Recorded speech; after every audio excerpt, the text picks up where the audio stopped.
Hello, and welcome to another episode of the Dyson Leadership Podcast.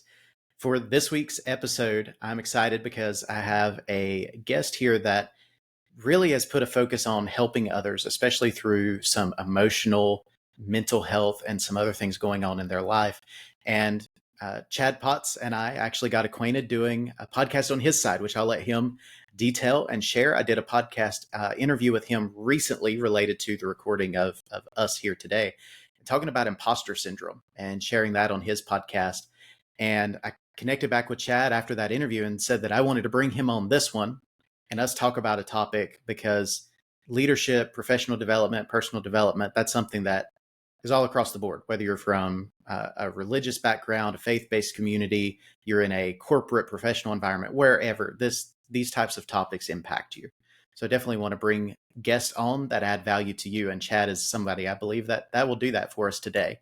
So Chad, I want you to go ahead and introduce yourself to our audience. And then also you are the owner of RevRX. That is a coaching, and I'll let you share more specifically about that.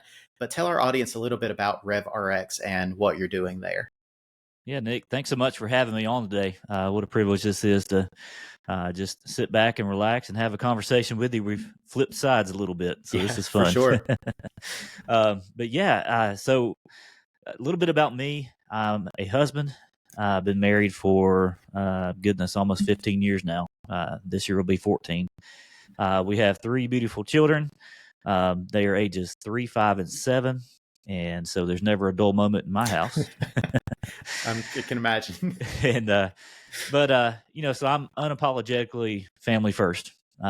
That's really where I find a lot of my identity these days, outside of my relationship with Christ. But I'm a pastor and I'm a pharmacist, and so not a lot of people out there with both of those backgrounds. And so what I've really started doing is using my background in both of those areas, realizing that, okay, that is a little bit of a unique background. I see things from a medical perspective, from a health perspective, then also see things from a spiritual perspective, and everything in between, the mental health, emotional health, and all that. So really what I aim to do is to come alongside men. So I do men's coaching with RevRX Wellness Consulting.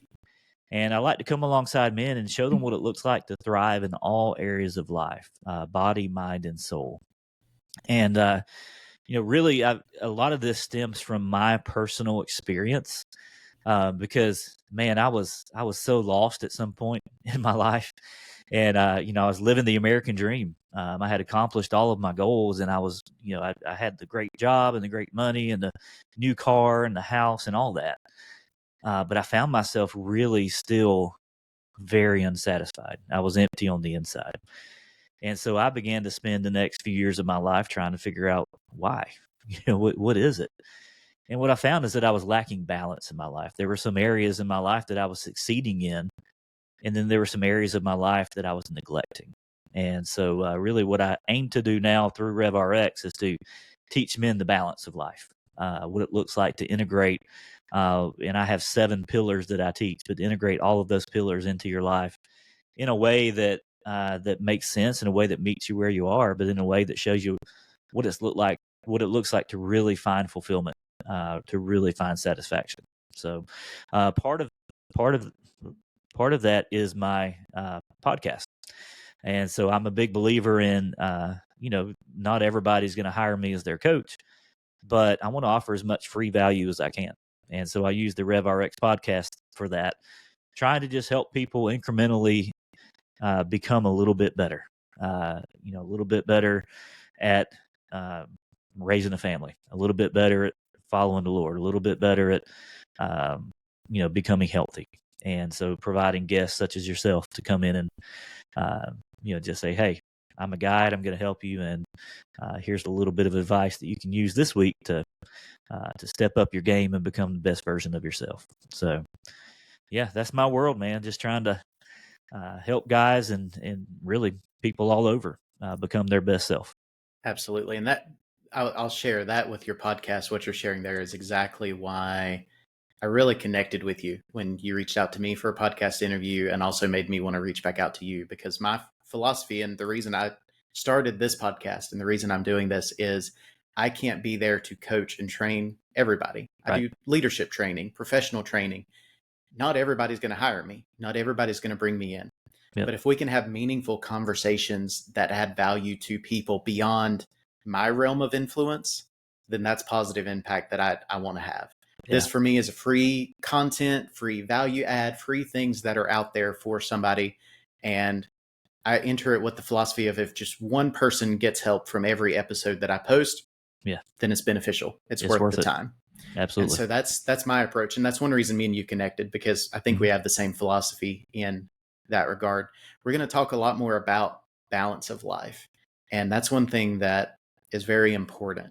I've actually spoken to somebody else on another podcast, and they actually asked me a lot of questions about that, where I find balance and ways that I find balance because of all the different things I'm doing, like podcast and business and working and family. And where do I find balance? Because there's a lot to that, and it's hard to keep that balance. And especially in your instance, I don't have kids at the moment. You know, me and my wife, we are just us. That's our family at the moment.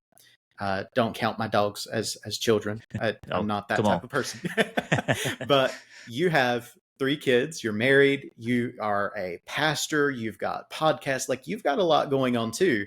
And so even in your life, you have that need for balance. Sure. So when you hear the word balance, I think a lot of people are thinking, you know, maybe time management, maybe managing priorities. There's a lot of different ways people can go. But when you start talking about balance, what are some of the key thoughts that you focus in on when working with somebody? Yeah, so balance is interesting. One of the things that I think is at the forefront of balance is boundaries. Learning boundaries. It took me a long time to learn my boundaries and to be able to successfully implement boundaries into my life. I'll use an example of that. When I graduated, I was a pharmacist, and I still am a pharmacist, but I was a pharmacist before I was a pastor. So I graduated from pharmacy school, and it was right after I graduated from pharmacy school that I felt a call into ministry. And I'm like, all right, God, what are you doing? Like, you got the wrong guy. I'm $180,000 in debt. Like, how's this going to work? Long story short, it worked out.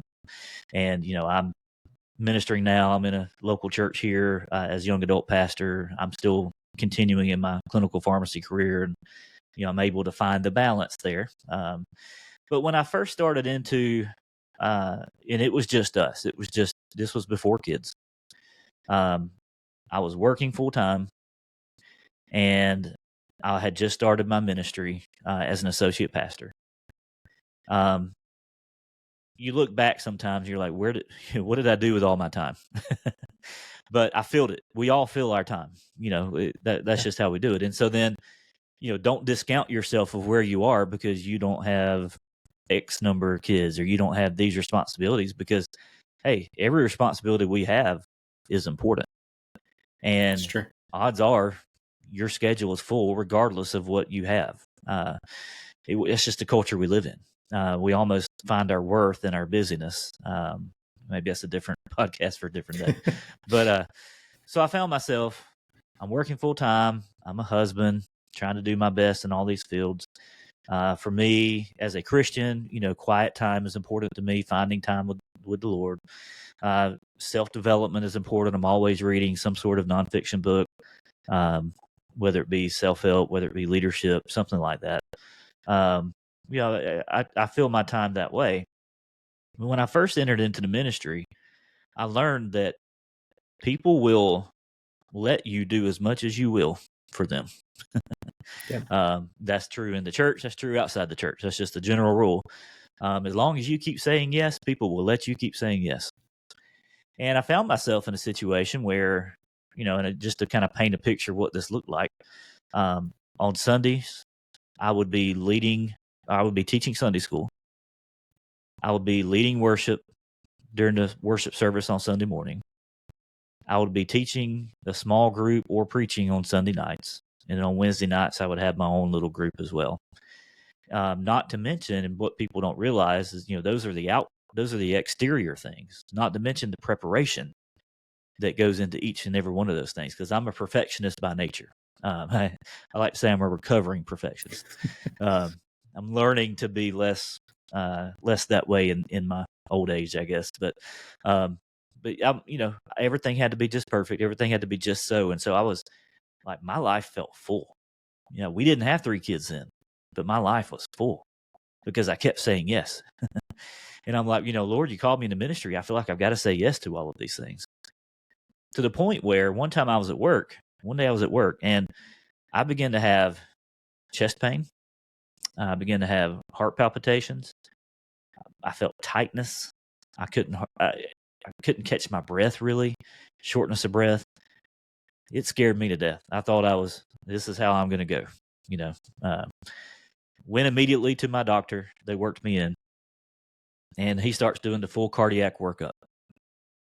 Chest X-ray, EKG, all that stuff. And he comes back in the room and he's like, "Hey, good news. Everything's okay. Your heart checks out just fine." And I'm like, "Whew, okay, good. I'm not dying. That's great." And then he asked me a question. He's a Christian guy, and we've known each other a while. He can kind of level with me. He said, "Chad, would you say you're stressed?" And my instinct, this is what I said. I said, "No." Like, I almost got defensive about it. I think that's a lot of people. They'll answer no, just out of default. Yeah, no. And then as I said that, I kind of got checked on that. And I'm like, maybe. He said, "Well, walk me through your week." And I walked him through my week, and I told him about everything I just told you and the prep that went on and all that. And he said, "Buddy, you got to learn how to say no."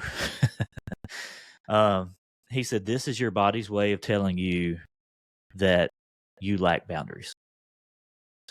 And that was essentially the case. I was a yes man. I wanted to please everybody. I wanted to make everybody happy. I wanted to help other people. I mean, it was all very, very good intentions. But because of my lack of boundaries, I was way out of balance.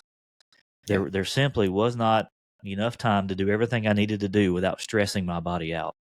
And my body was crying out saying, enough is enough, And so that's why I say it starts with boundaries, because you've got to realize that there is a finite amount of time in every day. There's a finite amount of time in every week. And so one of the things I coach men when I come alongside them with RevRX is I coach them to, number one, realize you can't do everything. We as men, we want to fix things. We want to make sure that, we think we're supermen, and we can't do it all, and it's okay. And so when I teach my 7 pillars, there's always this tendency to feel like, all right, I've got to do all of these things. And realizing that, no, let's first start with boundaries, because boundaries are going to be where you find the balance. The balance is not in adding things to your plate in order to hit all of these different areas. Balance comes from realizing that you can't do it all. So what can you do? Yeah. And so, you mentioned time management, you mentioned priority management. All those are a big part of it. But to me, the biggest thing is boundary setting. It is okay to say no. That's good advice. It is healthy to say no. And, when you're in a helping profession, coaching, healthcare, pastoral, I'm in all of those worlds. When you're in a helping profession, you almost feel like you can't say no. That's kind of the way that we're raised. That's kind of the way that it seems like we come into life with this zeal and this passion. Well, I'm going to change the world, and I'm going to change the world by my yeses. But what we don't realize is that it's our lack of no's that are going to limit us. What's important? What can you do? Let's do those things, and then the rest will kind of fall in place. So, boundaries are super, super critical. And there's so much that you're talking about that just is resonating with me, because I've either lived it, seen it, or I've even told people similar in my coaching and my work with them. So just a couple examples of things that I feel so strongly about that you're sharing. But I've said it on other podcasts, videos, things that I've done with people. But a lot of times we have to learn. And I heard this, I saved it, I wrote it down, and I keep it and I remember it. No is a complete sentence. Wow. Yeah. That we don't have to say no and justify, explain, or reason. Sometimes just a simple no suffices, and that's good enough. Yep. But even for me, I'm in agreement. I'm the type of person, I want to help people. And so if people are coming to me and asking, can you teach this class? Can you teach this workshop? Can you do this? Can you do that? On top of all my other responsibilities, I want to say yes to everything because I want to help everyone. Right. But even this past week, at the time we're recording this, I had somebody reach out and ask me if I could teach an additional class. And I looked at my calendar, and for that specific time frame, my calendar's full. Could I have fit it in? Possibly. Would it have added stress? Yes. But I had to decline in that moment and say, I don't think I can add this at that time because my plate's full. Right. And if it was another time, if it was a little later, maybe I could, but it was something they already had the date set, not able to adjust on their part, and I had to decline. Yeah. And that's loss of revenue for me. But at the same time, I've got to watch out for myself and keep my balance in that regard. Better to lose revenue than to lose sanity, brother. Absolutely. I agree. And just thinking about that, being able to say no and set those boundaries, I will admit that's one thing I struggled with even just a few years ago, where I remember for me, I was in a situation where I was studying a master's degree program, working full time, and was trying to have a social life, do all kinds of activities. I was involved teaching at my church, involved in ministry aspects, and was still, if somebody would ask me, hey, do you want to go work out? Do you want to lift weights? Do you want to do this? Yes. And then, okay, do you want to go bowling? Do you want to go do this activity? Yes. And I was doing all of that. And at that point of my life, and this is going back several years for this example, but at that point in my life, when I reached the end of it, I realized, why am I always tired? Why do I always feel anxious? Why do I always feel stressed? Yeah. And I got to realizing that my average amount of sleep on a regular basis was somewhere between 5 and 6 hours a night. And that was average. Wow. There were some nights I was sleeping 3 to 4 hours because I was needing to get up and do other things. I was going to bed late. I had no boundaries at that point, and it was exhausting me. It was truly wearing me out. So I know you referenced teaching your 7 pillars. Boundaries are a big part of that. Especially for men, because I know you do men coaching, we are fixers. And that's by nature. We want to fix things, solve the problem, take care of it, do it, very action oriented. Right. But there's a mental health and an emotional side of this where you have to take a step back and be able to look and say, okay, what do I need to change? How do I need to change? I might upset somebody, but it's okay. I can't fix everything. So when you encounter somebody that's struggling with boundaries, what are some of the things that you talk through with them to help them see the need of boundaries? Because I think there's some people that they'll hear, oh yeah, boundaries are important, but they don't want to talk about it. They're still, right. Oh, I'm fine. I'm good. I'm not stressed. I get enough sleep. It's okay. I'm only sleeping 4 hours, but I'm okay. What's some of the things that you do in that instance to kind of help navigate that with them? Yeah. Well, you're exactly right. We don't like the idea. And there's a lot of reasons for it. We don't like the idea of rest. Yeah, it's true. In our culture today, it almost feels like it's wasteful. Like we could use this to get ahead. Really kind of walking people through the idea of how we were made. Like we were made to rest. Our bodies were not meant to run 24/7 with all the high stress, busyness that we see today. And there's some case studies you can look at of different people, but burnout. One thing I like to explain to them is that burnout is a burnout is a process. It doesn't just happen overnight.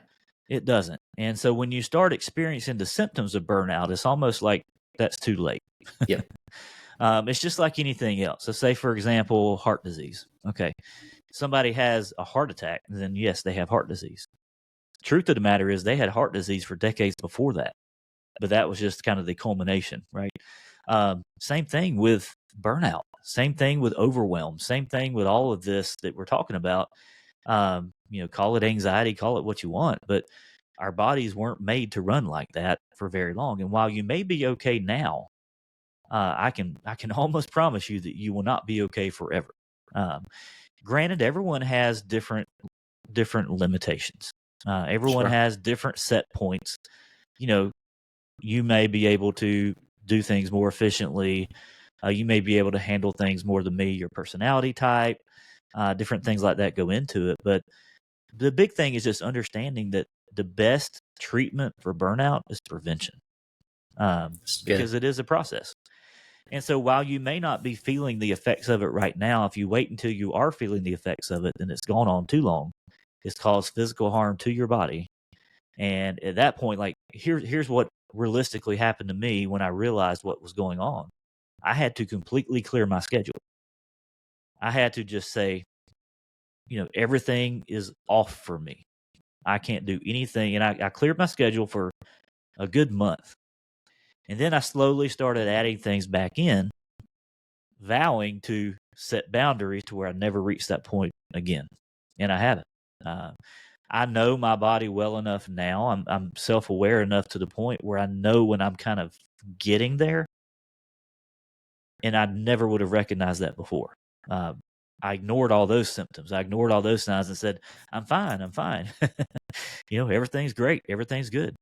But when I flew through those and then I ended up, in the doctor's office, by that point, you've got to completely clear everything. Yeah. And then start gradually adding back. That's a lot more stressful in the long run than it is to just put the things in place that you need to prevent it. Absolutely. And so, yeah, just the process idea. It's the same thing with a lot of different areas, disease states in our bodies, and seeing things as a process and not a dichotomy. You have heart disease or you don't. No, there's a continuum there. Overwhelm, burnout is the same. It's not you're overwhelmed or you're not, but there's a continuum there. And realizing that, preventing that is way easier, a lot less disrupting is the word I was looking for earlier. It's a whole lot more disruptive to have to just completely come to a halt than to just make a couple small tweaks. Absolutely. So a couple things come to mind as you're talking, but this is one example I was thinking of where you're talking about the process, and burnout happens over time. Heart disease happens over time. So my wife this is a conversation similar that we've had where she's training for activities and events, physical activities and things that she wants to achieve as far as goals. And one thing, I've done a lot of research. I have a lot of friends that are in fitness coaching, that kind of thing. So I've learned a lot of that world over the years, just being around those people. And one thing that I warned her about was called progressive fatigue, where people who train constantly and work constantly, they feel good, they're seeing the improvements. And then it's like they hit a wall and they can't keep progressing. They start regressing and things start going the wrong way because their body just gets tired and they need that rest, just a day or a couple days. And that helps them reset to be able to keep going. And it's funny because one of the things that you referenced in one of your early points is actually the same phrase that I used for her, is you need to listen to your body. If you get up one day and your body just feels weak, even if it is a training day that you normally would go, if your body does not feel right, it feels weak, something is off, it is far better to take that as a rest day, have an extra rest day, and then get back on it the day after than to keep pushing through that and experience the progressive fatigue or do more harm to your body. And in this instance, mental health is ultimately what it comes down to. 100%. Yeah. Being in tune with your body is important. Listening to your body will give you clues. Yeah, it will. And that's the thing, is we ignore them. We want what we want, and we're going to keep going. And I've done that, and paid the price for it. I for have sure as well, so yeah, I'm there with you. But yeah, same way physically. A lot of that goes together, sure. And I think that ties directly into any kind of leadership or career. There are a lot of people, I forget what the exact number is, but there's a lot of studies where people in leadership roles and executive roles in corporations nowadays, that they're working on average, I believe the number's close to 60 hours a week. Yeah. And a lot of that is just extra hours, extra time. They're losing time of rest. They're losing time of family and leisurely activities. They're losing time that would be spent with their kids or in other activities. And they're prioritizing that work over other things. And I think a lot of times it goes back to the lack of boundaries. And that's what Yeah. a lot of people run into is we in our American culture specifically do not do a good job at setting boundaries. Right. It's a hustle culture. Yeah. And it becomes a status thing, really and truly. Like people talk about, man, I work 60 hours a week, and Yep. that's they're bragging about it. And I'll tell you this too, is in my career, I've changed positions 3 different times. And each of those times that I changed my position, I made significantly less money. But in each of those situations, I gained quality of life. Yep. I worked less. I was home more, and I don't regret it a bit. I'm actually in the same boat. I've done the same thing. So I completely agree with that. Yeah. You just can't keep going. And I meet guys all over. They're working 60 hours a week. 60 plus. a lot of them. Trying to get up the ladder, trying to be successful. And sure. I get that, We have a desire to succeed. You should. But here's the thing. Here's one thing I pose to them. How do you want to be remembered? Yep. How do you want to be remembered? All right. And so then let them answer that. And then follow-up question of, is your life aligned in a way that allows that to happen? So if you want to be remembered as a fun-loving dad who is there all the time, if you're working 60, 80 hours a week and you're never home, your life's not aligned in a way to make that happen. It's true.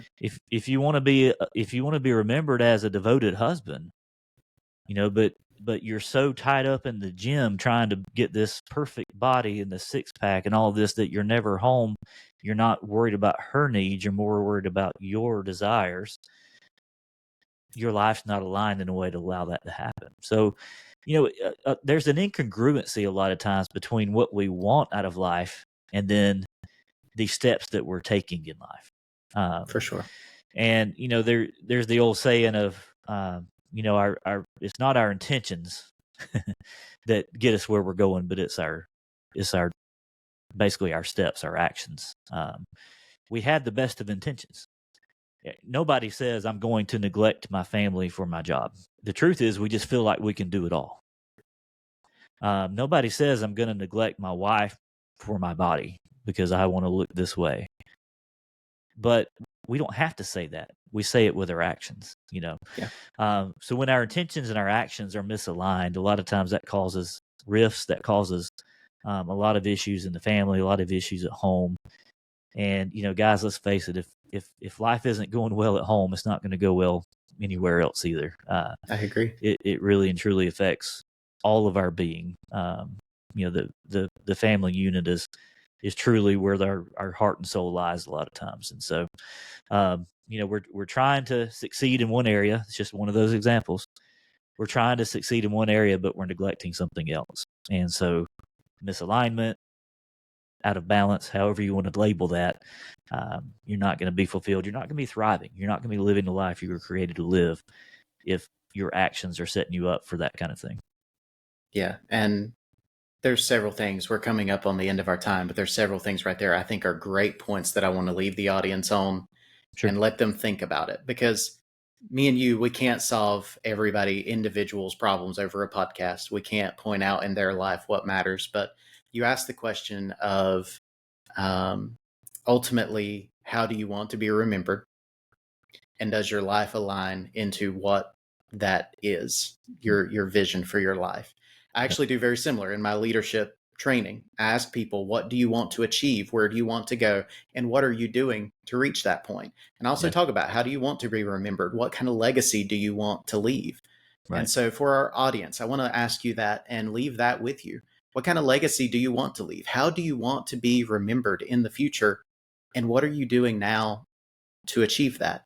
If you want to be remembered as somebody, as we've talked, that's important for their family and they're invested into their wife, their kids or spouse, or they're invested into those close relationships, then are you investing in them the way you should be? If you have priorities in a leadership setting and you want to grow and develop as a leader, what are you doing to grow and develop in that way? But it's important to keep boundaries. You can't fully jump into one thing and neglect everything. That's even one thing with balance that I've seen. I can't 100% dedicate all of my time and focus to leadership training because I would sacrifice relationships, my family, my spouse. I can't do that. At the same time, I can't go 100% spouse and ignore the career because I need to make an income. I need to be able to live. It's finding that balance. And so have you found that balance? And if not, what do you need to do to get closer to that balance? A good, healthy balance. That is important for all of us. And I think all of us need to look. Yeah. And it never goes away. I mean, it starts truly no matter teenager in school or college student that's maybe balancing work and college studies, we all run into situations where we need balance. And the earlier you can learn to spot it, call it out, and have a healthy relationship with the different things pulling you and pulling for your time, the healthier and better off you're going to be in the long run. Yeah, 100%. And you said something that made me think about this during my time of recovery, and I call it recovery from that burnout session or whatever you want to call that. One of the things, kind of my mantra, was it's no longer can I do that, because oftentimes the answer is yes, but can I do that well? Sure. Yeah, I might can do it, but I can't do everything well. I might can add it to my plate, but something's going to suffer. Yeah. And so thinking about, can I do it well? Can I do it to the best of my ability? If not, it might be time to say no. That's a good way of looking at it. So, Chad, I've got 2 wrap-up questions for us, and then I also want to give a moment to let you share how people can connect with you. But the first question I like to ask my audience is, have you read a book recently or some book that you would recommend to people in general, young professionals, leaders, somebody that's maybe it's marked your life, really been impactful that you would recommend people check out? Yeah, sure. I'm going to show you a picture for those that are actually watching this. It's the 15 Commitments of Conscious Leadership. It's written by 3 people, Jim Detmer, Diana Chapman, and Kaylee Warner Klemp. Here's a picture of it here. This has been a fantastic book. There's 15 commitments that it walks you through, and it basically talks about living above the line, doing things the right way. What does it look like to be a conscious leader? Fantastic. It's not a hard read. It's very easy to work through, and something that's really helped me in my journey. That's a great recommendation. And for any of our podcast listeners, if you are watching the video version or you're looking at the audio version, check the description that's below the podcast, beside wherever it's at on your platform. There will be a link to that book. That way you can go and check it out.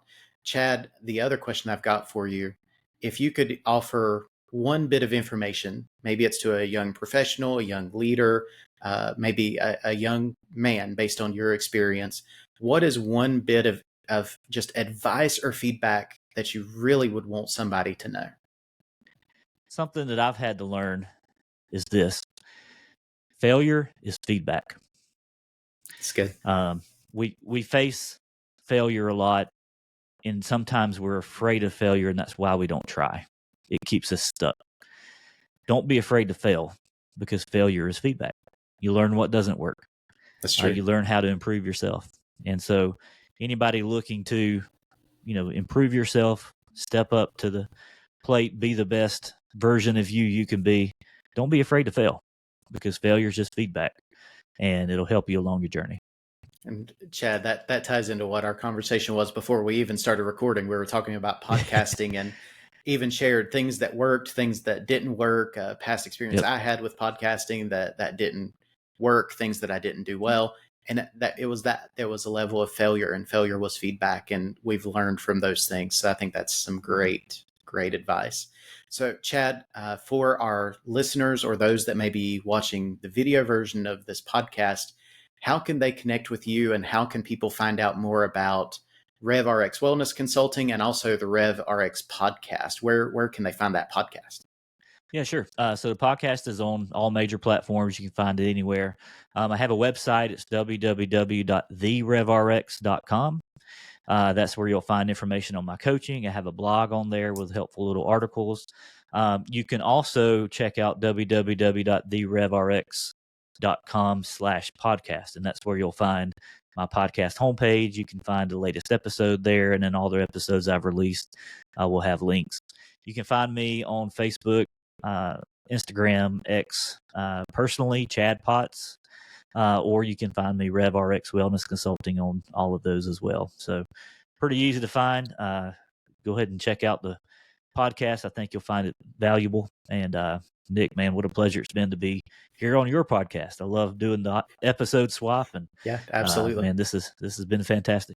I've enjoyed it, and I think definitely some good things to add value for our listeners and for you that's in our audience listening. Chad's social media, his website, links to his information there.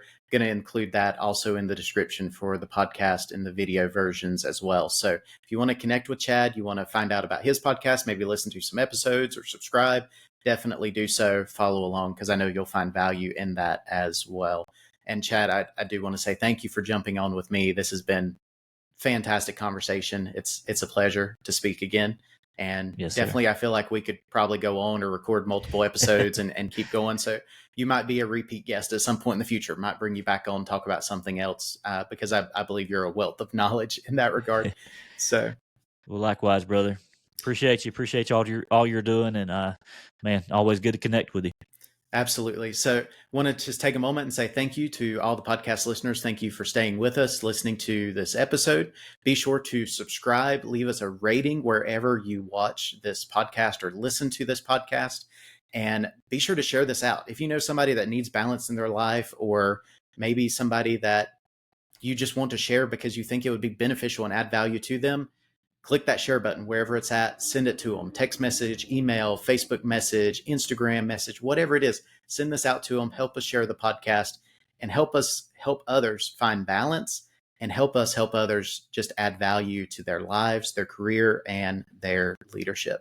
Be sure to check back next week for another episode here of the Dyson Leadership Podcast.